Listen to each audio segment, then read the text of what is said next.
Sasi Tharoor MP സംഘിയാണോ അതോ BJP അനുഭാവിയാണോ? ഈ കോൺഗ്രസിന് തരൂരിന് താല്പര്യമില്ല എന്ന് തോന്നുന്നുണ്ടോ? ചോദ്യം പ്രേക്ഷകരോട് തന്നെ. എന്ത് തോന്നുന്നു? ശശി തരൂർ BJPയുടെ സൂപ്പർ വക്താവാവുകയാണ് എന്നാണ് കോൺഗ്രസ് നേതാവ് ഉദിത് രാജ് പറയുന്നത്.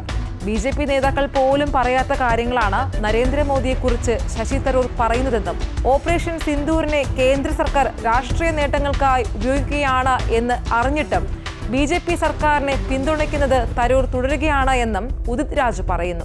കൂടാതെ വിദേശ പര്യടനം കഴിഞ്ഞ് ഇന്ത്യയിൽ തിരിച്ചെത്തും മുൻപ് ശശി തരൂരിനെ വിദേശകാര്യമന്ത്രിയോ BJP വക്താവോ ആക്കുമെന്നും അദ്ദേഹം പരിഹസിച്ചു. ഇങ്ങനെയൊക്കെ ഉദിത് രാജ് പറയാൻ കാരണം എന്താണ് എന്നറിയാമോ? പാനമയിലെ ഇന്ത്യൻ എംബസിയിൽ തരൂർ നടത്തിയ പരാമർശങ്ങളാണ്.